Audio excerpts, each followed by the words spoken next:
How are you?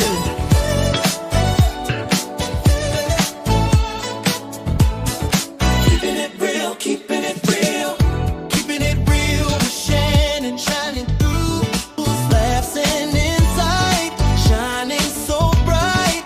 Keeping it real, it feels so right. Still keeping it real, keeping it real, keeping it real. Hello and welcome to the show. Thanks so much for joining us.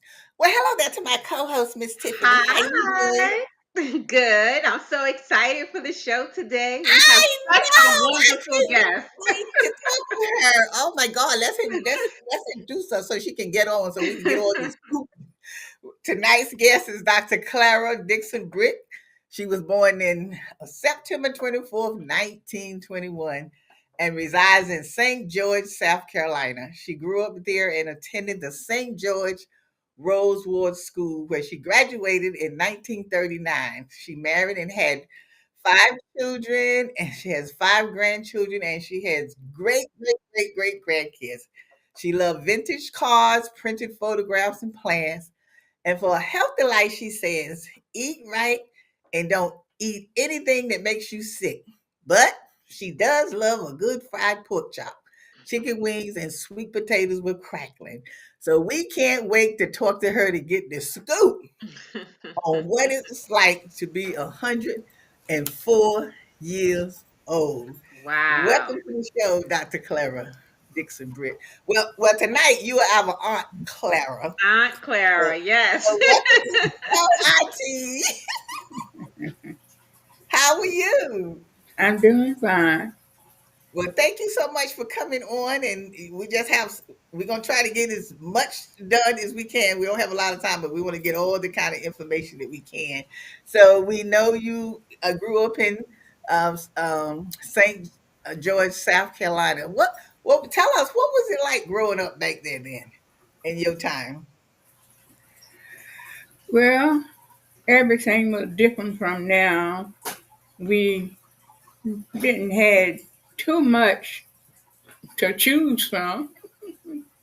We went to school, and our school wasn't but 3 months, one from the first to the third grade, with one room, one teacher, and it wasn't but 3 months.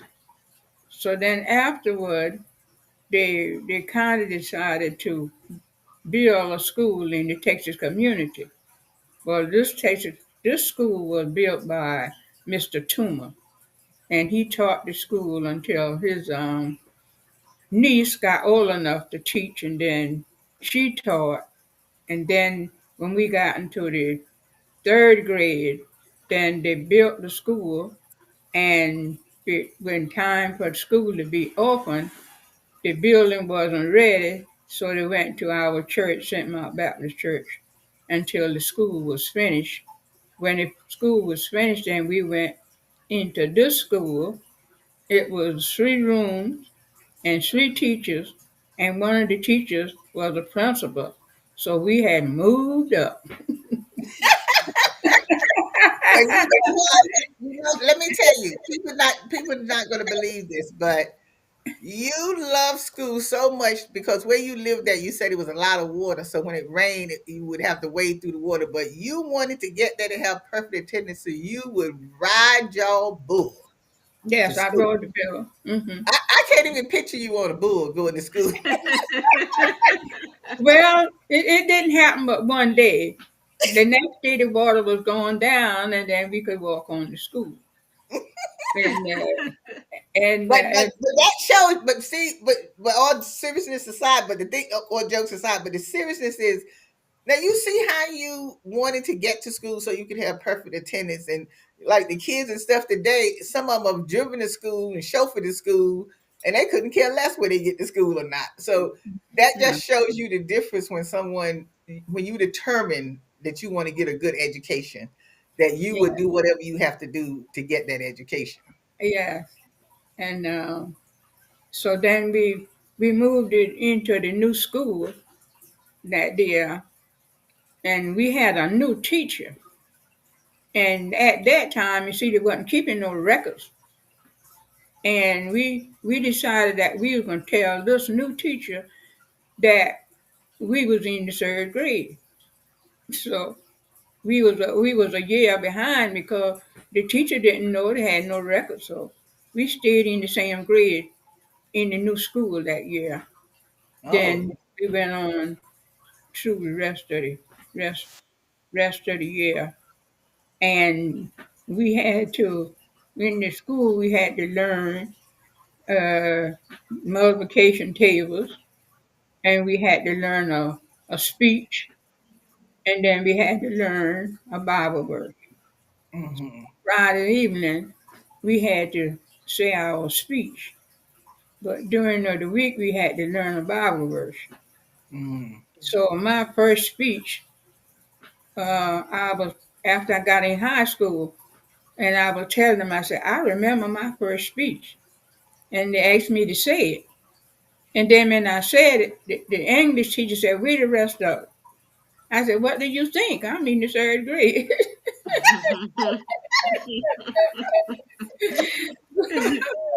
But you did get it read though, right? You end up get reading it for the teacher.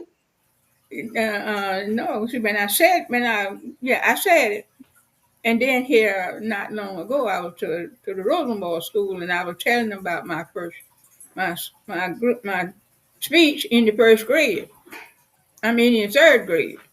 And the Uh-huh. lady asked me, could she record it on her phone? And I told her, yes, she could record it on my phone. Mhm. So I told her my speech, and then she recorded on her phone. Yes. Well, I want to move on to raising your children back there. Then what was it like raising children back there then compared to how they Well, raise the kids now? you see, when I come along with this first to the third, my mama would get up in the morning and she would cook breakfast. Then she would leave us something there to eat. And then when she come back home, she would cook supper. And then before we go to supper, we had to say our prayers. And then before we say our meals, we had to say grace. And that's the way we Well, come I'm along. sure that you instill those same type of values with your children. So, how was it raising your children? Did you keep up those same morals and values that your parents did with you? Yes, I did. Uh, we would say the grace in the morning when we go to bed at night. I taught them the Our Father prayers. You see, that's two things we had to learn. We had to learn the grace, and then we had to learn the Lord's prayers. Hmm. So so Aunt Claire, I understand that you are still ushering at the church. Yes, our ushers on 4 Sundays. Hmm. Yeah. You see, Wow. when when we usher, then we have to stand till the pastor gives his text. And when the pastor gives his text, then we sit down till time to open the doors of the church. Hmm. So yet so far I'm able to stand that space there, keep my Hmm. space until he gives his text. Did Wow. somebody tell you that you shouldn't be ushering? Yeah, one lady, I don't know who said it. I didn't look to see who said it, but I heard, I don't know whether she meant for me to hear it or not. You know how some people say something, and Hmm. I was, and I heard the person say, uh, "Old as she is, she shouldn't be ushering." And I heard her, but I didn't look to see who had said it. And I said, "The longer the Lord give me health and strength, I'm gonna usher." So I never did heard that no more. Hmm. Well, sometimes you just have to put people in their place, or sometimes you just have to ignore it. But listen, you've made it to 104 by the grace of God, Oh and yeah. I know that the audience want to know what tips that you have? What are you eating, drinking? Are you Well, I'm not on a diet.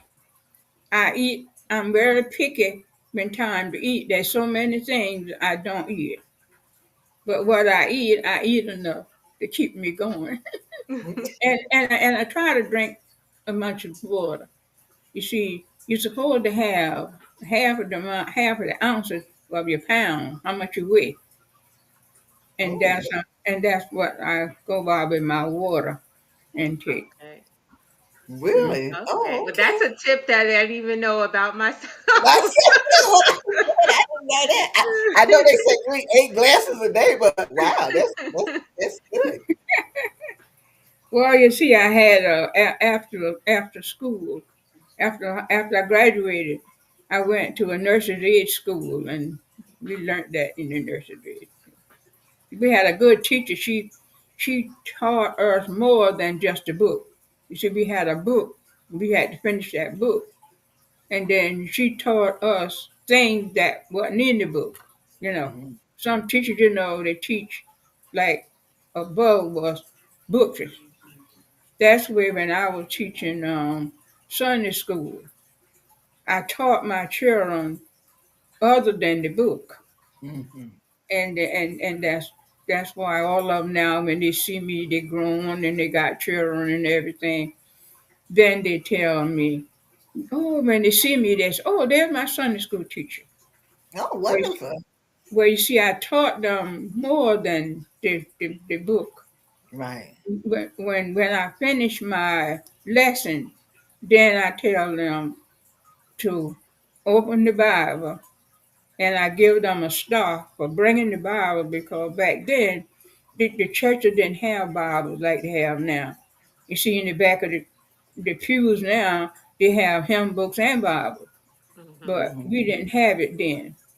And and I would tell them to open the front of the Bible to the index, and I said, now I'm not gonna make you learn the Bible, books of the Bible, but I want you to get familiar with them so that when the pastor or whoever preaching give the text, then you know where to look for and learn which one is the old book and which one is the new one, so you can go in the new one or the old one, and then the index will tell you what page you that stood up. book, and Yeah. then you have to go to the chapter. Mhm. So Now, that Claire, way, do you feel, not cutting you off, but do you feel that might be a lot that's missing today with our children is that they're not taught the spiritual side enough, you know, that help uh, them in life? yes, that's what I think. And then the parents not going where they came from. They're going their direction. You Hmm. see, they're not going how they was taught. And then their children don't know how to teach that they were taught. You see, Hmm. we were taught that on Saturdays we had to get wood. We didn't have no electric. We didn't, and we had to get wood to last till Monday. You could not pick up an axe or a hammer or a saw or anything on Sunday. You had to go to Sunday school and go to church. Then you Hmm. come home. You couldn't play baseball. You could play other little hopscotch and things, but you could not play baseball on a Sunday. Well, Hmm. now you see, sometimes Sunday is the biggest day for baseball. And they play it anytime now, Sundays and any other time. But then when I come along, you couldn't play baseball on Sunday. Hmm. And so many things you couldn't do. And you see, those people, they couldn't read and write, so they had to go by what somebody else said. And they said that don't do nothing on Sundays. Right. And they said that you're not sober with a drop in you. Hmm. That's what they Hmm. would tell us when we were children. You're Hmm. not sober with a drop in you. Hmm. So as of 104, I never had a drink of whiskey never had a drink of coffee, and I'm doing fine. Wow. Not I, even coffee? Oh my and goodness. we didn't have coffee. We had sassafras. Oh, sassafras. Okay. That's what we drank, sassafras. Yeah. We didn't have no coffee. Yeah. Okay, we're gonna take a quick break and we'll be right back with more Aunt Claire. We'll be right back. Oh yeah, it's Shannon. Everyone has a ritual, that small thing to keep us focused. A habit we never skip to clear our minds and elevate our performance. But what do you do to keep your head in the game? To drown out the self-doubt and support your mental health. Because being your best isn't just about taking care of your body. It's about taking care of your mental health. Discover the resources that you need to keep your mind focused and your mental health a priority. Oh yeah, it's Shannon. Keeping it real. Keeping it real. Every Tuesday night, 8 p.m. Eastern Time. On Facebook, YouTube, it's on tonight. It's Prime for 30 minutes. Join the chat. Hot topics, movers, shakers. How about that? Smart, outspoken, don't miss a beat. It's true. Keeping it real with Shannon tonight. The hottest show in the city lights. It's Shannon. Oh yeah. It's Shannon. Keeping it real. Hi, we're back, and we was talking to Aunt Claire before we went to break. I really want to ask you, because you have lived this wonderful life, and God has blessed you to get to 104. So I know you have seen a lot that has taken place, through the time of your heroes, Martin Luther King, the time when President Obama became our first black president. I mean, just with even all the stuff that's going on in the world today, and people are suffering. And what would you say that people really need to do to get it together, so this way we can survive and that our children can survive, because we are losing our young people left and right. Uh, we need to focus on the good things and not the bad things.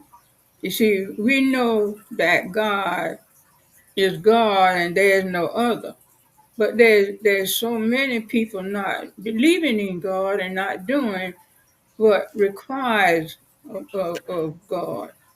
You see, they say, take the Lord first, Mhm, and then you follow, and He leads, and you follow. Don't you try to lead Him, telling Him what to do, because you can't tell God nothing. mhm, You can ask Him, pray, and worship Him, mhm, but you can't take it in your hand, mhm, because you was following Him. But you see, mhm, the most people now, they want to do what they want to do, and they want to go by this rule and want to make rules, and sometimes the rules don't work.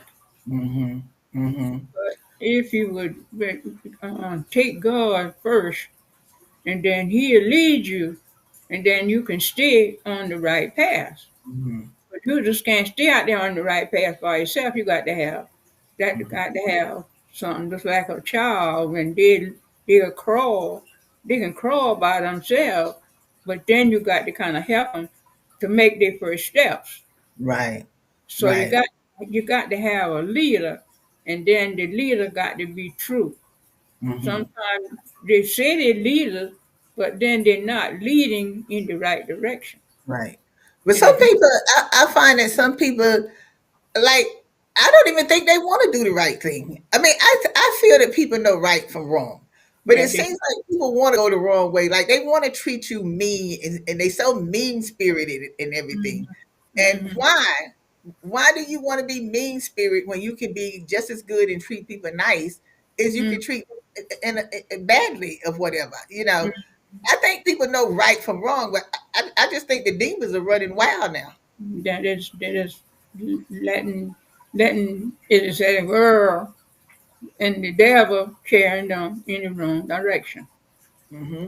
And some of them they just think they're right, but they're not right. And see, even with our children, with the parents, I think the parents just need to get a little tougher with the kids. They say, "Oh, well, kids should have the right to speak. They should have the right to say what they want to say." That's okay, all well and good too. But these kids, a lot of these kids are very disrespectful, and they don't have no respect. They would talk back to you at 104 years old, just like they would be talking to their own friends. That's how Hmm. some Hmm. how some of the kids are very disrespectful. And Yeah. so I think the parents just need to step it up and get a hold on. They say, "Oh, well, you shouldn't blame the parents." Black. Well, who else are we gonna blame? Well, one of my students in school, in my Sunday school, and they had gotten to in the teens then and they were saying and one of the girls said she said my mama wanna go out with me, and the other one said um, my mama boss is my daddy. I said now hold it right now, don't say another word. I don't want to hear nothing about your mama and your daddy. You see, I don't know what else they would have said. Hmm. But I stopped them right then. Don't you say nothing about your mother and your father in my class. And Hmm. I didn't have to tell them but one time. Hmm. Because you see, they talk, and then it could have been true, but no, just don't discuss this in our Sunday school class. Hmm. Yeah, But but what advice, at your age now, would you just say that you would give, parents and particularly the young people? I would tell them to take more time and teach their children and show them. But sometimes the the parents don't teach their children them and their children um you know then their children don't know. Some of Hmm. them is just kind of like for not being trained. You're Hmm. supposed to train up a child where it would grow. That didn't say that it wouldn't turn, but you give it the training, and then after you give it the training, then some of that training will stay in them. But Right. now they're not training them. They just somebody was telling me the other day it was a small child, and that child was saying some words, and the mama just stand there like she never heard. This is what I'm saying. When Yeah, back in the day, if you said something out of the way, you get well, up I off. know I can talk for myself. I don't talk about anyone else. I know back in the day when I would do something or whatever, something like that. Next thing I know, I would be been slapped so hard until I probably was picking my teeth up on the floor or whatever because my Yeah, father didn't play. He didn't you play. see, you see. Then, and if you was taught, then you know how to teach your children. Then your children. But if you wasn't taught, then you don't know how to teach. Mhm. No. And back then, the parents they didn't like beat you up or all that kind of stuff and stuff like that. Most of the time, they would turn around and look at you. All they had to do was give you that look. Well, oh yeah, the eyes. But now Exactly. You I would tell get them that look. now you can cut them out and the children don't pay no attention. This is what I'm saying. This is what I'm saying. I remember I had a parent, because I worked for the board of ed, and the parent was talking about the child, and the child told the parent to shut the f up. So I'm sitting there looking at her, waiting for her to get up and just knock him out if she had to or whatever, and she gonna turn around Hmm. and tell me what do I see how he talks to her, Yeah, and they I'm don't say looking a at her word. like, excuse me, I was waiting for you to do something. Mhm. and you doing nothing. Talking about, look how he's talking to me. Mhm. So that means by the time he get 14, he was only 13. So by the time he get 14 and 15, he's going to be beating you up. That's what's going to happen. Mhm. Yeah. Mhm. Because I Mhm. don't feel that the children are afraid of their parents today. They're not. No, no, they're not afraid of. They're not Mm, afraid of. mm-mm. Yeah. No. But the thing about it is, I want to hear about those, when you met the famous five blind boys. What was that like of Oh, Alabama? and when we went in the place, and we were the second seat from first. We were right there. We saw them firsthand. And then when the program was over, then they went down into the lobby and they sat to a table and they were selling books and well, I don't know, CD or album, what I'm talking about, the small records. And so and they would line it up, and then you get the book and then you go shake the rest of them hand. So by the time I got halfway, I hand the man my hand like this. And then still he's shaking my hand. He took his hand and put on this side and that side. And he just hold my hand. He didn't shake it, he didn't do anything. But he was blind, he couldn't see me, but he had my hand. Uh-huh. And I said to him, I said, this hand that you holding is 104 years old. Mm. Who was his hand? He said, this lady is 104 years old. And everybody in the lobby stopped and looked to see the 104 years old. Wow. And then the next man I was supposed to be shaking his hand, and he threw up his hand and said, hold it, we got to make pictures. And everybody in the lobby come over to see the 104-year-old lady. Wow. And Wow. there I was standing, and they said, "Go behind us now, so all us can get in the picture." Mhm. So they went. So I went behind him, and then the one who was holding my hand, he put his hand on his shoulder, and he said, "Put your hand in my hand because you're gonna be my mom." And then another lady that she knowed me, she was with me. And when her mama died, she asked me, could I be her mama? And I said, yes, I'd be glad to be your mama. And every holidays and all, every time she sees something she think I want, and she just like my children. Mhm. Right there, always supporting me. And And they, I also see you like the Atlanta Braves. That's one of your favorite teams. oh yeah, one of the land breeds. I used to know them by name. And Mhm. then we went there, and I was supposed to go to the Atlantic Braille dugout, they call it. But somehow or Mhm. another, they didn't get it straight, and I didn't get down there. Because when I was supposed to go down there, then I would have been on, on the television stream. But I didn't get, that didn't get the straight. So then they sent me a package afterward, and they Mhm. had the autograph of the T-shirts, and to give me a baseball, and you know a whole baggage of from the Braves. Mhm. So, And, tell us, before our time run out, like, what is it that you like to do? What do you do? Besides hanging out and just enjoying your celebrity, you know, uh, because I see in South Carolina you're famous down there in St. George, South Carolina, and other parts of South Carolina as well. And everybody wants to meet you, and you're a celebrity. What can I tell you? I'm just so honored to be talking to a celebrity.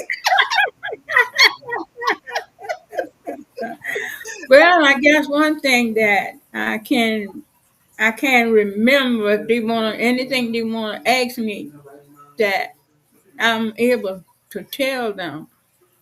And one Sunday we was having communion and we have testimony, and a person had died. But Mm, see, when I come along, if a person died in the community, they didn't have any church that Sunday. So everybody was to the church that Sunday just like wasn't nobody there. uh-huh. And when I told the old people said termination. Right. So when I told them, I said, now when I was coming up, we didn't have service when somebody died. I said, now somebody dead, but we going on with service. I said, but we didn't have them then because you wasn't no undertaker. And when you die one day, you had to bury them the next. I Mm-hmm. said, now, like if somebody died Saturday, well, they had to bury them that Sunday because they couldn't keep them because wasn't no undertakers. And Mm-hmm. when church hour, a lady come to me, she said, I'm so glad you told that. She said, I never heard of dying one day, burying the next. And she said, Mm-hmm. that was news to me. I said, yeah, that's what you done. You died today, you buried tomorrow. I said, but so many in here, they don't know nothing about that. But wasn't no undertakers, and you had to bury them the next day. And you had to put them 6 feet, put them down 6 feet when you buried them. But now I don't know what they put them. Mm-hmm. Because Yeah. they got a watch, you see. Yeah, Mm-hmm. they have Uh-huh. watch. Mm-hmm. Yeah. Well, I mean, it's like I mean, I can't even I can't even phantom. I can't even phantom you being 104 years old. I mean, when I'm talking to you, I'm thinking about myself like, oh, what would it be like?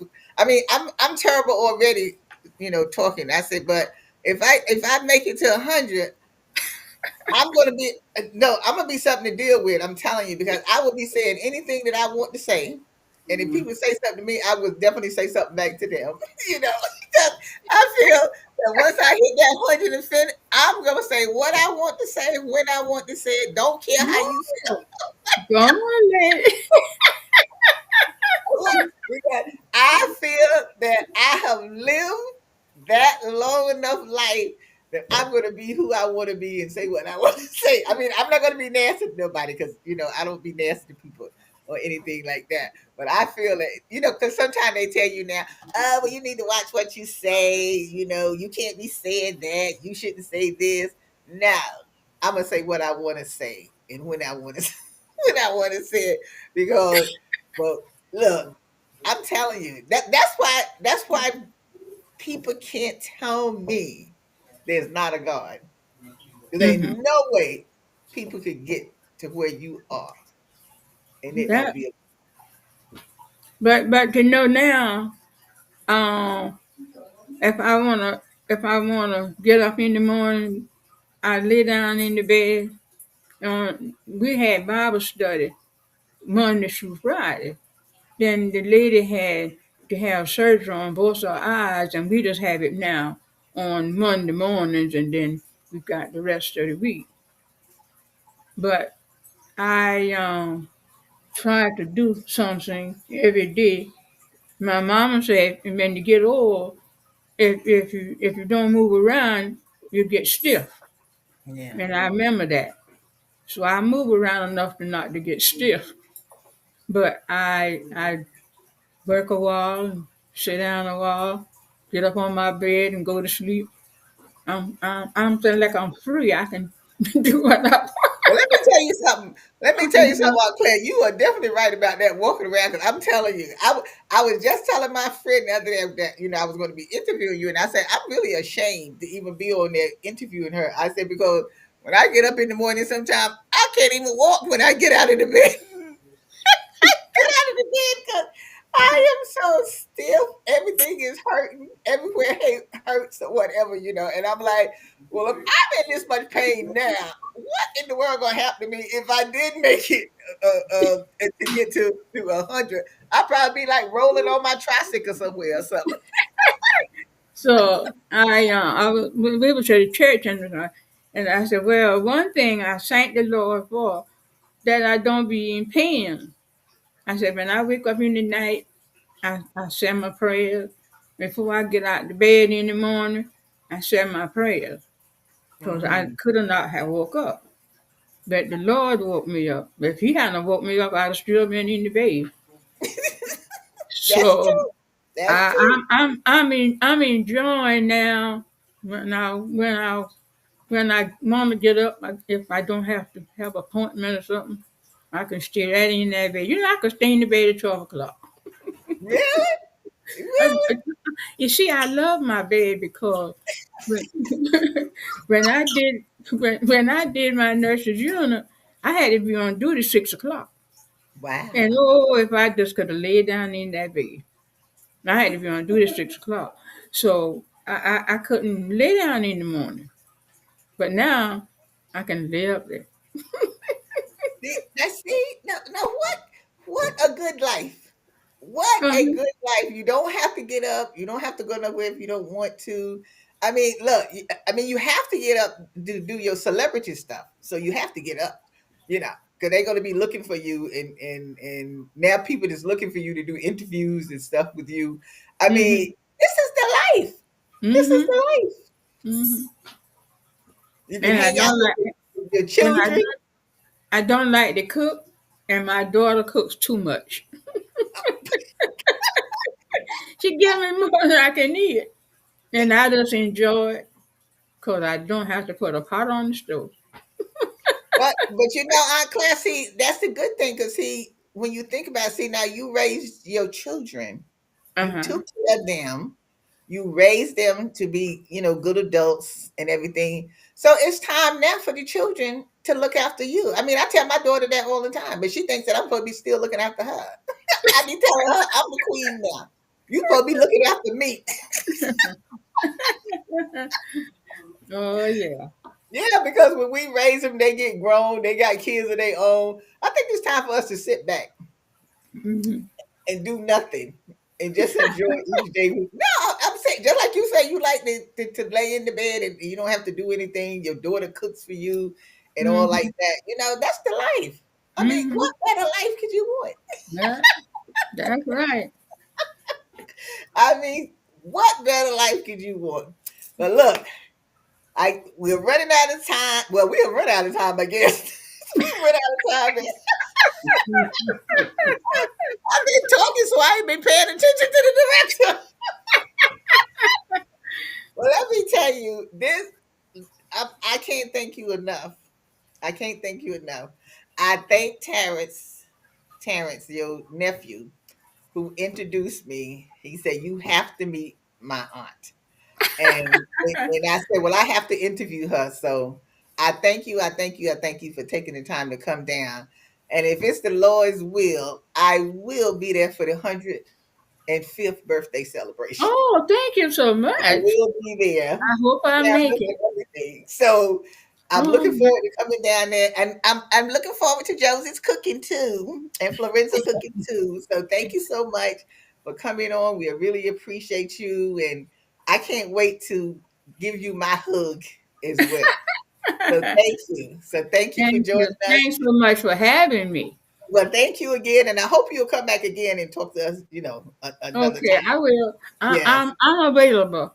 Okay, then. So thank you, and thank everybody for joining us tonight. And you can also watch us every Saturday on Brooklyn Free Speech at 5:30 p.m. and 2:30 on Manhattan Neighborhood Network, and every Tuesday night here live. So thank you I so much for joining us tonight, and as always, we'll see you next time.